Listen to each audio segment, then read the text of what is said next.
لو أنزلنا هذا القرآن على جبل لرأيته خاشعا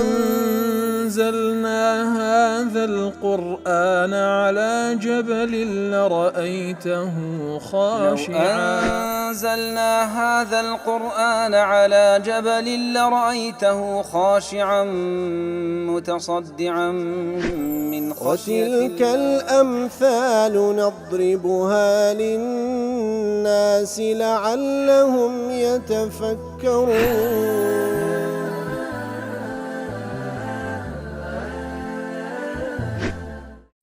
الحمد لله والصلاة والسلام على رسول الله وعلى آله وصحبه ومن والاه. السلام عليكم ورحمة الله. برزان خوش حالم لواني نوصت ونوتسار لواني كان تفسير القرآن بيروزبين وخزمتان وبس رزامة رب العالمين وهوادان بإوي آزي السودي لور بقرن. أعوذ بالله من الشيطان الرجيم.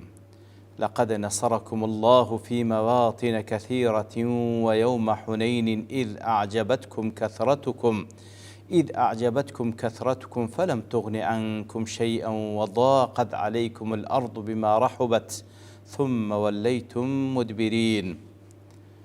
بەڵێ بەڕێزان وەکلوانی ڕابرج لە خزمە دەوات پیرۆزدا من رب العالمین وەکو منەتێک لەسەر ئیمانداران باز دەکا بەلامی تەوکیدی قەسەمی بەقەدی تەحقیقەوە الله تعالى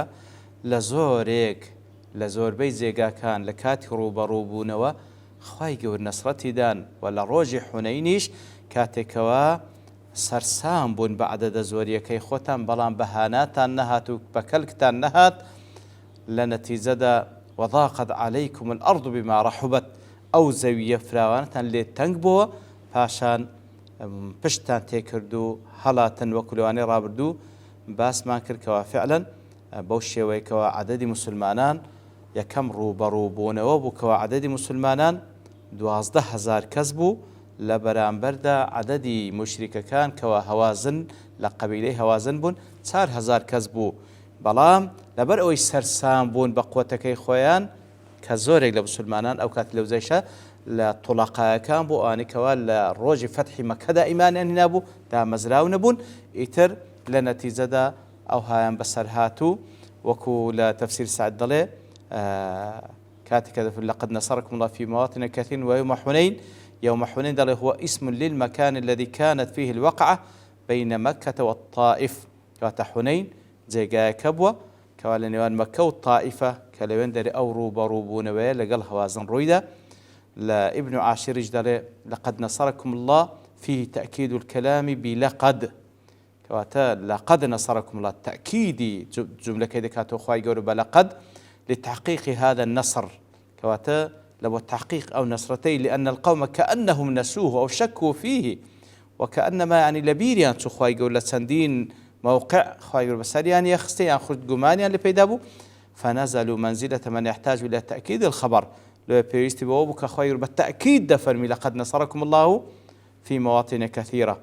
ويوم حنين إذا أعجبتكم كثرتكم وكل تفسير قاسم دل أي فاعتمدتم عليها كاتكوا لروج حنين سرسام بون بعدد زوري كي خوتان واعتمادتان لسر عدد خوتان كر قلتان لن نغلب اليوم من قلة أو روتيتر لبركمي أمنا دورنج مارمان زورا فلم تغني عنكم شيئا أي من أمر العدو مع قلتهم كواتل قالوا وش كواجماري دجمن 4,000 بانقو 12,000 كاس بون كاتكوا سرسام بون بعد ذاك خوتان بهاناتان نهات هیچ شتێکی لۆ نەکردن لە بەرامبەر دوژمنەکەتان ئەو عەدەدە زۆرە لە کاتێکدا ئەوان کەم بوون وەکو لە تەفسیر سعدیش دەڵێ أي لم تفدكم شيئا قليلا ولا كثيرا هیچ سوودتان لەو عەدەدە نەبینی ئەو عەدەدە زۆرە نەسوودێکی کەم نەزۆر هیچ سوودتان لێ نەبینی وەکو لە تەفسیر محەڕر دەڵێ أي ونصركم الله أيضا في غزوة حنين الله تعالى لە حونەینیش بەسەری خستن حين أعجبتكم كثرتكم کاتێکەوە سەرسام بوون بە زۆری خۆتان فلم تفدكم تلك الكثرة شيئا بەڵام ئەو زۆریە بەهاناتان ناتە تا خوای گەورە سبحانه وتعالى نصرەتی نار لە بقاعی دەڵێ الإعجاب سم قاتل للأسباب کەواتە بەڕاستی سەرسام بوون ژەهرێکی کوشندەیە لە بۆ هۆکارەکان کەواتە بەڵێ خوای گەورە سبحانه وتعالى فەرمانی پێکردینە ئەو ژیانی بە ئەسباب مسببات خەڵق کردێ، بەڵام ئەو ئەسبابانی کە لە بەردەستمانە نابی ئێمە سەرسابین پێی. ئەوەی کەوا نەتیجەمان لۆدەینی ئەڵڵا تەعالا نەگو ئەسباب دەیفەرمووت جەیشی 12,000 بەرامبەر بە 4,000 خۆی پێڕاناگیرێ، کەواتە لۆیە کە سەرسام بوون بە ژمارەکەتان ئەو سەرسام بوونە وەکو ژەهرێکی کوشندەیە. ئەدەبەن الله سبحانه بذكر سوء أثره لنحذره. وتخواي قولة تأديب ما عندك لو آتا بويكوا براستي سرسام بون وإعجاب أعجاب بخوبون أو زبهر لا نقل لا كانت براستي أو أثر شي زور خرابي دبي لو أقادار من كتاوكو أقادار بين حذر خماورك بهيج شيء سرسام نبين 12,000 أخو نعمتي خوا نجي هندي بآزات خومان بيو بي سرسام بين علميك بيا أو نعمتي خوا سبحانه وتعالى قوتك بيا ونعمتي خوا سبحانه وتعالى نجي هندي بي سرسام بي لو حالتي براستي أثروا شوي نوارش زور خرابي دبيتن خوا بنامن دا. ابن عاشور ضل تخصيص يوم حنين بالذكر من بين أيام الحروب لناو همو أو روجانك وروبا روبون ورويدا لنوار بيغمبر صلى الله عليه وسلم لقل إيمان دا لقل كافر كان بتايبتي باز حنين دكا لأن المسلمين انهزموا في أثناء النصر. سبحان الله لسرت هذا نصرت بولوان بلام وكو كمينك لبشتيان صورانوا هزيمان هنا سبحان الله ثم عاد إليهم النصر باشان أوزار بثباتي پیغمبر صلى الله عليه وسلم لقال أصحاب إنزال ناردني نصر لله أخوي قولوا نصرتك هاتوا فتخصيصه بالذكر كاتك وبالتايبت باس روج حنين دكا لما فيه من العبرة بحصول النصر عند امتثال أمر الله ورسوله عليه الصلاة والسلام كاتتاوك بندي لور بجيري كاتك نصر الدي كاتك واجورا لفرمان إخوة وبيغمبر إخوة ذكي صلى الله عليه وسلم وحصول الهزيمة عند إيثار الحظوظ العاجل على الامتثال وهروها تاوك بندي لور بجرين هر كاتك خوشيكاني دنيا وأسبابي دنيا هل بجيرين بسر بابن بومدين إخوة أو هزيمة دينين وضاقت عليكم الأرض بما رحبت وكل سعدي ضلي بما أصابكم من الهم والغم حين انهزمتم كواتبوها مخمكاتك وهزيمتان هنا أو زوية فراوان لسرتان تنقبوا بما رحبت وكل قاسم أي برحب وسعتها كواتا لقل أو فراوان يخوي لسرتان تنقبوا ضلي أوش استعارة إما لعدم وجدان مكان يفرون به آمنين مطمئنين من شدة الرعب كاتك وإنسان هزيمي ديني لدس جيشك هالدي أو زوية فراواني دي تنق دبيتوا وهزدك هيد زيقاقني حشاري بدات لدس أو دجمني أو لأنهم لا يجلسون في مكان كما لا يجلس في المكان الضيق يعني وتاك فرمي لسرتان تنق بوا لبرو زيقاي دانشتن نبو كو زيقاق تنق بي زيقاي دانشتن بلام زاوية كفراوانا برام ناتوين دابنشي ولدس كافر كان هالبي ثم وليتم مدبرين باشان بشتان تيكردو هزيمتان هنا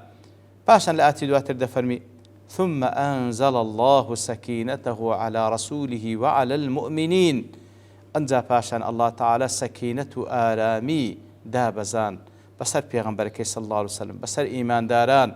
وأنزل جنودا لم تروها وهروها هنديك جنودي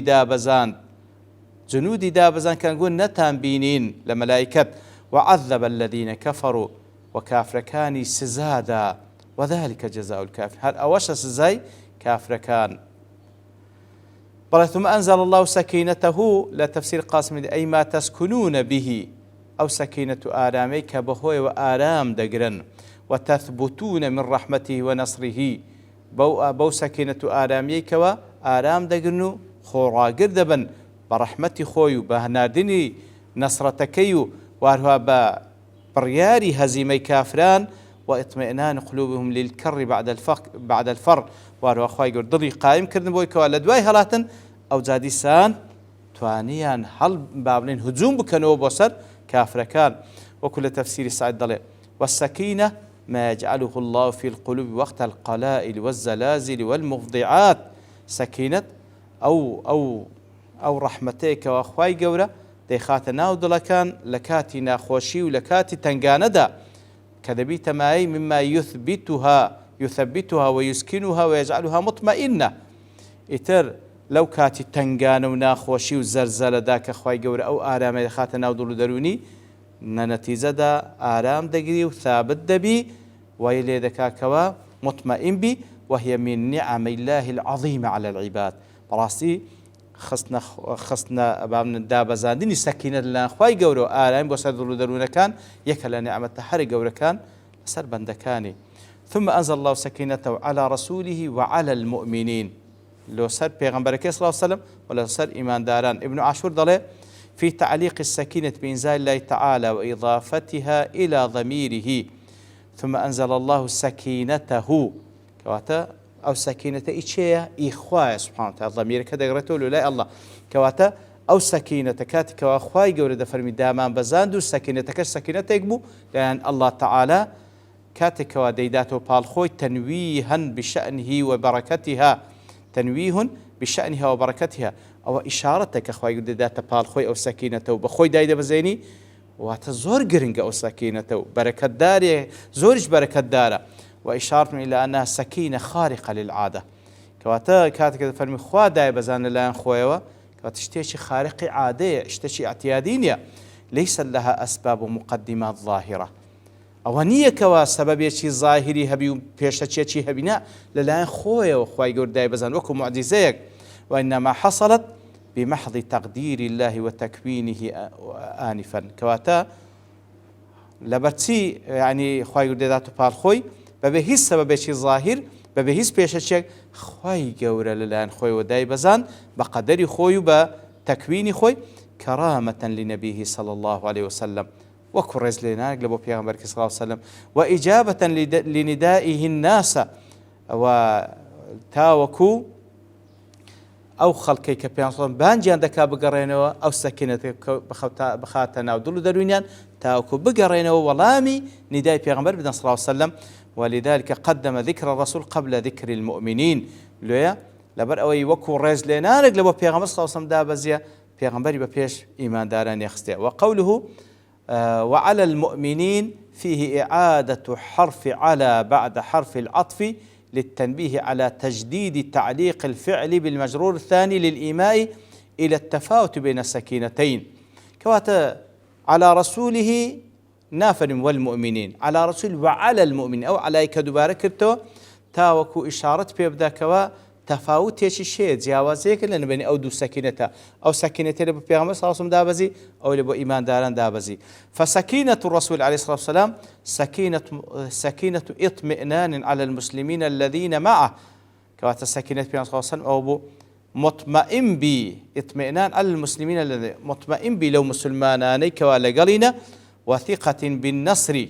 وثقي بنصرة خواي قوري سبحانه وتعالى. وسكينة المؤمنين سكينة ثبات وشجاعة بعد الجزع والخوف. برام سكينة البوسد الإيمان دار النار دي أو سكينة كوا وإن لكر ثابت بن خوراقر بن شجاعتيان بي بخشي لدوائي وكوا ترسابون وهلاتبون. برام بيان صلى الله عليه وسلم نترساو هل هجوم خوي بردوان بو كوا تسكينة لبو بيان صلى الله عليه وسلم دابزي وثقي زياتر بنصرة خواي قوري بي وكوا مطمئن بلو مسلمانان كوالا قلنا ودقرينو بابن سكينة إيمان دارانش بخوراقري وبآزايتي بوي كوا بتوان لتواي أو ترسو هلاتنيا بقرينو كوا فعلا قرانوش. وأنزل جنودا لم تروها أو جندياني نار كوا نقول نتابين وكل سعد دالي وهم الملائكة كطبعا ملائكة دبون كاتك وأخوي قول نار دياني كخواي جور نارديان لبو يارمتي داني إيمان داران تا كثباتيان بيبدن وهروها مجدي نصرتيان بيبدن ولا مقابل جدا وعذب الذين كفروا خواي جور سزاي كافر كاني دابتي بكشتنيان أوي كوا كجرا أوي كوا جيرا بديل جيرا وذلك جزاء الكافرين. هر أوش سزاي كافر كان لدنيا دا هر أوي وكل قاسمي دله لسعد جدله وذلك جزاء الكافرين وأوي كوا خواي جور سبحانه وتعالى دنيا بوشوي سزان دا باشان لآخرتيش بأقري جهنم خواب نامندا. لا تفسير منار ضلي أو آتانا ببير هنانو لبو إيمان داران بويكوا عناية الله تعالى وتأييده لرسول وللمؤمنين بالقوى المعنوية أعظم شأنا وأدنى إلى النصر من القوة المادية كالكثرة العدد وما يتعلق بها. كواتو آتانا براس ببير هنا نوية لبو حقتك تأييدي خواي قول لبو بيغم صلى الله عليه وسلم ولبو إيمان داران بقوة معنوية كي بإيمان وبسكينة زور قورترا لو كوا تأييدي أم كابو كوا قوة مادية مخات دستي بو كوا جماريان زور بي خد سكو تفاقيان زور بي أو كوا مهمة تأييد كردني إيمان داران لأن الله تعالى بوي كوا سكينة وآرام وثبات دخاتنا وضول درونيان بوي كوا فعلا نصرت بدز دينا نقب قوة مادي خو هردوش لذا صلاة خواهي قوري سبحانه وتعالى بلام بوي زياتر راسي خورا قرتدن برابر بكافران لفي ظلاج ده إن الكثرة لتكون أحيانا سببا في الهزيمة زور زاران عددي زوري دبيت السبب وهو كارق لبو هزيمة دوراندن لأن بعض الداخلين فيها التائهين في غمارهم ممن لم يدركوا حقة العقيدة زوري قلواني كوا لنا أو زي شا عدد زوري كوا حقتي عقيدة هشتا تيني قيشت بتوي كوتمان كوا زوري قلوانا طلقاء كامبون تتزلزل أقدام وترتجف في ساعة الشدة لحالة الشدة أجر تي زوري شن بلام لحالتي كروبروي الشدة وناخوش دبن براستي توشي زلزلو دشوين وبيان دلرزي لويا لنتيجة دكاتك ولا ناو زي شجدا أجر عدد يشي كميش توشي زلزلة بو ترسا أو التأثير لمعنويات هم زي شكا دكا ولا نتيجة دا بزرري همو زي شكا كوتاي بيدي كواتلير دا فعلا دي سانيش لقد قامت كل عقيدة بالصفوة المختارة لا بالزبد الذي يذهب جفاء كوات براسي خاوني همو أو زي شاني كوا خاون عقيدنا زياتر أوانا بتشيوة هلدسن بتشيوة سردكون بالصفوة المختارة بو كميني كوا مختار دام زلام لسرو عقيدة نقبو كفي كوا لسروي آوي بيدا دبي بلام لكاتي كروبروي هل بربستك دبي برشو بلاو دبي توا إتر براستي وكدرة عددي زور زاران دبي تماعي هزيمة خواه پنامه دا سنة خواه قرست تمشاب كي لقرآن بيروز تمشاب دائما وكم من فئة قليلة غلبت فئة كثيرة بإذن الله إتر لخواه قرد بارن أو عقيدة ما بيب بخشيتن